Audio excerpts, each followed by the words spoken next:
কলকাতার বড় বড় অফিসারদের কলোনি। সবগুলো বিশাল বাড়ি এবং দূরে দূরে। রাত প্রায় 2:30, নিজের রুমের দরজা খুলে বেরোল পার্থ। বাথরুমে গিয়ে হাত মুখ ধুয়ে আসল। তারপর গেল একটা পাশের রুমে, দরজা খুলে দেখল 2টো মেয়ে ঘুমিয়ে আছে। এবার সে নিজের রুমে গেল, সিগারেটের প্যাকেট নিল আর একবার নিজের বিছানার দিকে তাকাল। অন্ধকারে দেখল 2টো মেয়েলি শরীর ঘুমিয়ে আছে। রুমের ব্যালকনির দরজা দিয়ে বেরিয়ে চেয়ার এ বসল, একটা সিগারেট বের করল আর একবার দেখল নিজের রুমটা। তার বিছানায় শুয়ে আছে তারই মা রিনা আর বোন প্রিয়া। একটু আগেই তো সে মা বোনকে একসাথে কাজ করে দিয়েছে। 1 ঘন্টা কাজের ফলে ক্লান্ত, তাই তো ঘুমে বেহুশ। সিগারেট জ্বালালো পার্থ আর ভাবতে ভাবতে চলে গেল 2 বছর আগের অতীতে। বেঙ্গালুরু ইউনিভার্সিটির রেজাল্ট বের হয়েছে, 1 সপ্তাহ হয়েছে। মা রিনা দেবী ঘরে পূজা দিয়ে বেরোলেন আর প্রসাদ দিলেন পার্থকে। আজকে তার ইন্টারভিউ, বাবার মৃত্যুর অনুকম্পা হিসেবে। বিকাল বেলা পার্থ একটা মিষ্টির প্যাকেট নিয়ে বাড়িতে ঢুকল আর মা রিনা দেবীকে দিয়ে বলল, মা আমার চাকরি হয়ে গেছে আর পোস্টিং দিল্লিতে। রিনা দেবী ভারী খুশি হলেন, সঙ্গে সঙ্গে ফোন করতে বলল প্রিয়াকে। প্রিয়া তো তখন কোচিং এ ছিল, কল রিসিভ করল না। রাতে সবাই একসাথে খেতে বসল। রিনা দেবী জিজ্ঞেস করলেন, বাবা তোর অফিস কবে থেকে? পার্থ বলল, পরশু বেরোতে হবে, ফ্লাইটে যাব, তার পরের দিন জয়েনিং নিতে হবে। দিল্লি এসে পার্থ অফিস যোগ দিয়েছে, 1 মাস হল, সব কাজ বুঝে ফেলা হয়েছে। তার কাজ একটা এগ্রি রিসার্চের। একটা নতুন প্রজেক্ট এসেছে। পার্থ বাড়িতে ফোন করল আর মাকে বলল, মা আমি একটা কাজে বের হচ্ছি, 1-2 মাস লাগবে, তোমাদেরকে ফোন করতে পারবো না। রিনা দেবী বললেন, কেন? পার্থ বলল, কাজটা খুব গোপনীয়, কাউকে বলা যাবে না, বাড়ির লোকদের ও না। বিদেশিরা এই দেশে নিজেদের ফসল বেচতে চায় আর এইটা দেশের জন্য ভালো না। তাই সরকার একটা নতুন প্রজেক্ট নিয়েছে, এর বেশি তোমাদেরকে বলতে পারবো না। সোজা সাপটা রিনা দেবী বলল, ঠিক আছে সোনা, নিজের যত্ন নিস। পার্থ বাঙালি, তাই তাকে সুন্দরবন থেকে চালের বীজ এনে রিসার্চ করার জন্য বলা হয়েছে।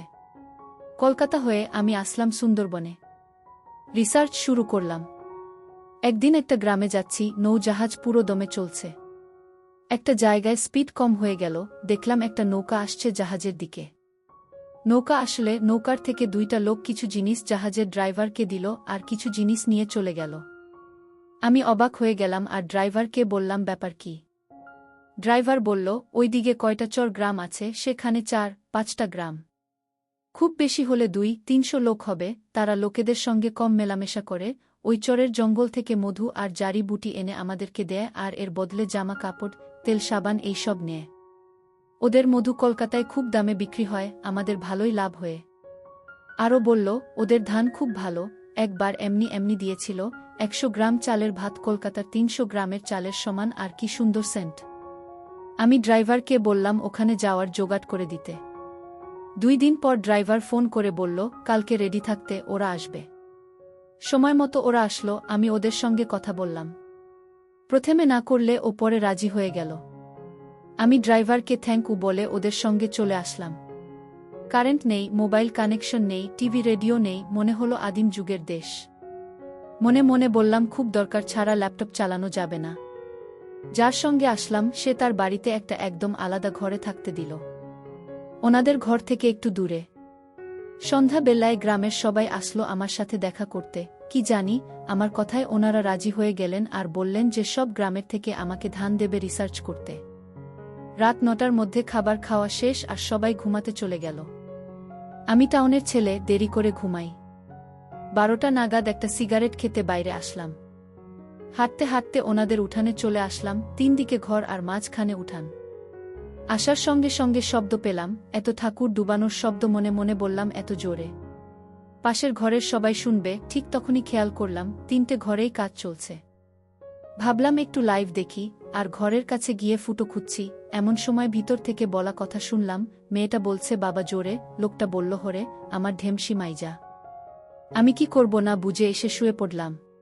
পরের দিন পাশের বাড়ির লোক এসে আমাকে কিছু ধান দিল আর বলল, চলো তোমাকে সামনের গ্রামে নিয়ে যাই, সেখান থেকে ধান নিতে। নৌকা করে আমরা সেই গ্রামে গেলাম। লোকটা গ্রামের একটা লোকের সাথে আমার দেখা করিয়ে চলে গেল। আমি গ্রামের সেই লোকটার সাথে তাদের বাড়িতে গেলাম। বাড়িতে কোনো আয়োজন ছিল। জিজ্ঞেস করতে বলল, তার 13 বছরের ছোট মেয়ের গতকাল প্রথম পিরিয়ড শেষ হয়েছে, তাই এই পূজা পাঠ। আমাকে বলল প্রাসাদ নিয়ে তারপর অন্য গ্রামে যেতে। আমি ঠিক আছে। পূজার পর একটা বউ এসে আমাকে প্রাসাদ দিল। সেই সময় আরেকটি বউ এসে বলল, ওই নন্দী, তোর দাদা তোরে গাছের নিচে ডাকে, আর একটু কেমন জানি হাসি দিল আর নন্দীর হাত থেকে প্রাসাদ এর বাতিটা নিয়ে নিল। নন্দী ও একটু মুচকি হাসি দিয়ে চলে গেল।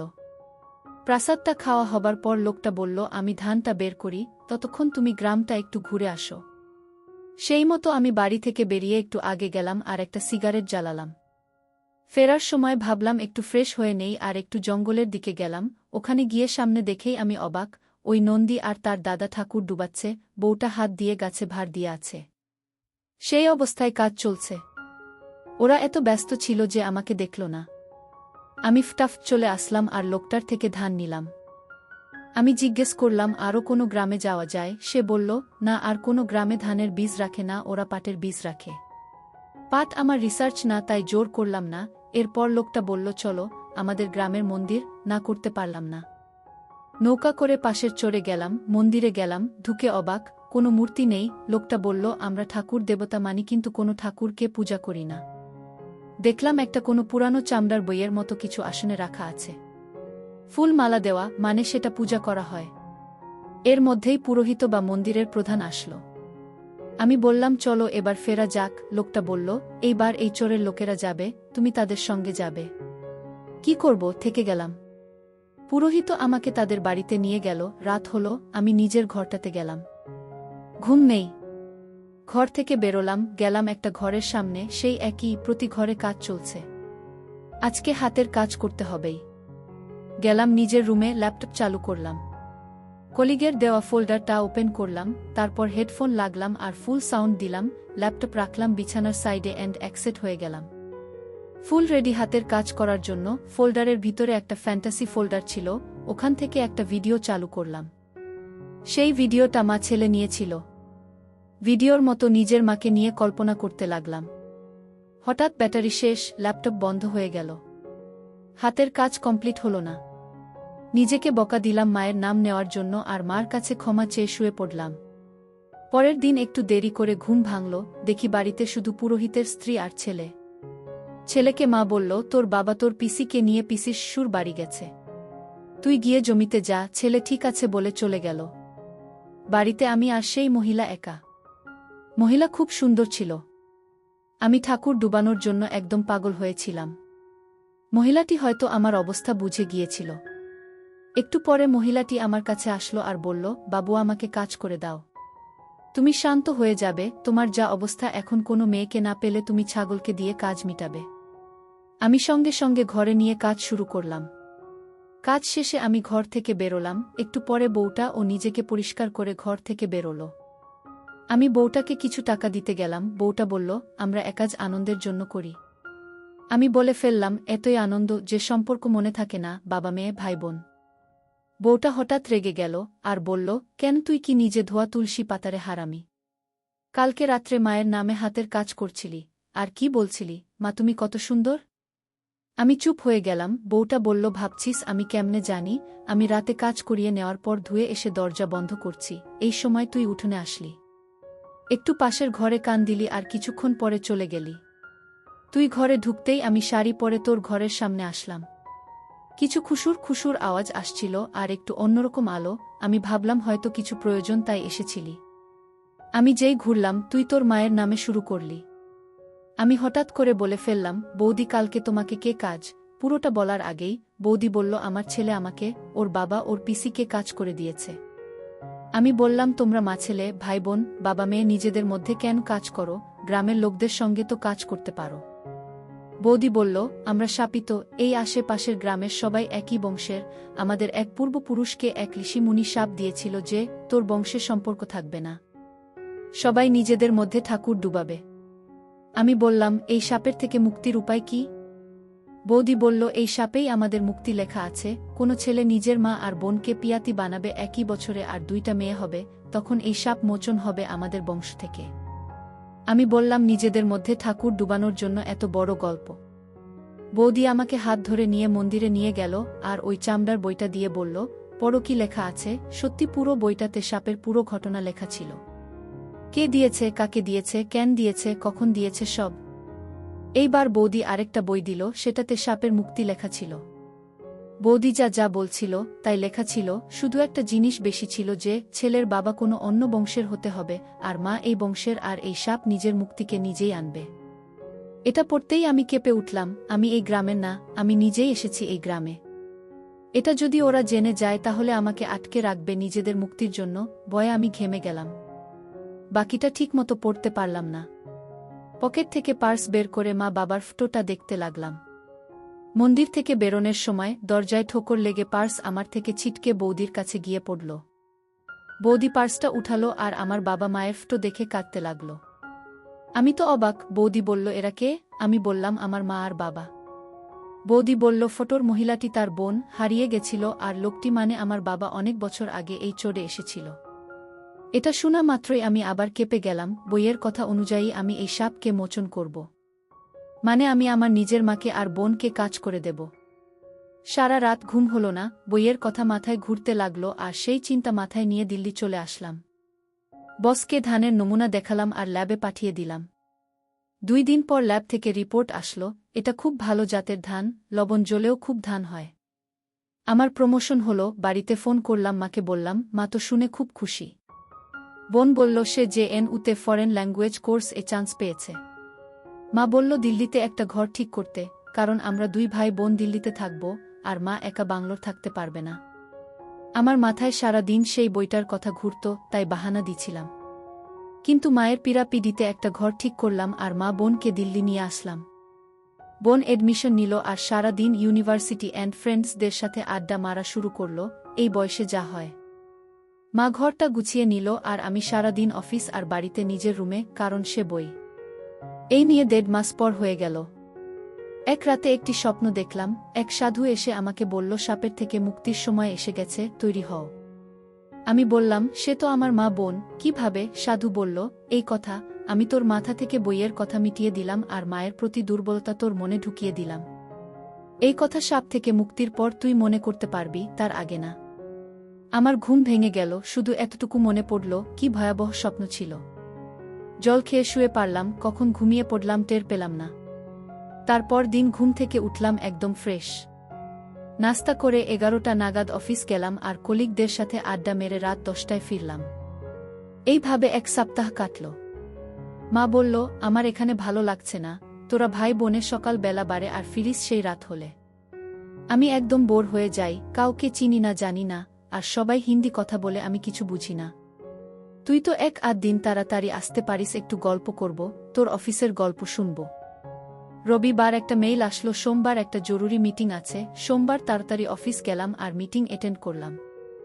সবার কাজের রিভিউ হল আর একটা জিনিস হলো, অফিস টাইমিং চেঞ্জ। এখন অফিস সকাল 8টা থেকে বিকেল 4টা পর্যন্ত। বাড়িতে এসে মাকে বলতেই মা খুব খুশি, কিন্তু আমার মুড অফ। আড্ডা মারা শেষ।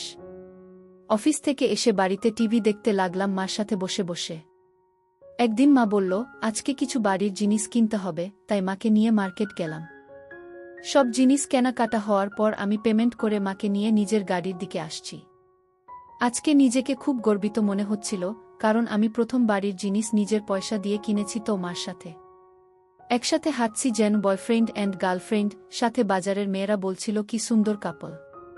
এইভাবে দিন চলছে, মাকে নিয়ে বাজার ঘাট করা, একসাথে টিভি দেখা আর মাঝে মাঝে মাকে নিয়ে আইসক্রিম খেতে যাওয়া। মায়ের সাথে টাইম পাস করা আমার ভালো লাগতে লাগল। একদিন অফিসে এক ফিমেল কলিগ এসে বলল, ক্যা বাত হে, ছুপা রুস্তম, গার্লফ্রেন্ড বানায়া और हम लोगों को बताया तक नहीं। मेरा গার্লফ্রেন্ড নাহি হয়। আমি বললাম। কলিগ বলল, ঝুট মত বল, কাল तुम सी आर पार्क में आइसक्रीम खा रहे थे और तुम्हारे साथे एक लड़की थी। मेन काल अपने आंटी के घर से आ रही थी, तो मैंने देखा था। अब मत बोलो ना कि मेरी सिस्टर थी। সব यही বলতে হয়। এর মধ্যে আর এক বলল, অরে নাহি, এসকি মমি থি। সবাই হাসতে লাগল। একদিন বোন বলল, মা আমার কিছু জিনিস নিয়ে আসবে, একদম টাইম নাই, পুরা বিজি। বিকেলে বাড়ি আসার পর মা বলল, একটু ভালো মার্কেটে নিয়ে যাবি, তোর বোনের কিছু জামা কাপড় কিনতে হবে। আমি মাকে নিয়ে সাকেত মল এই গেলাম। একটা বড় লেডিজ স্টোরে মাকে নিয়ে গিয়ে বললাম, যা লাগে নিতে, আমি বাইরে আছি। মা চলে গেল।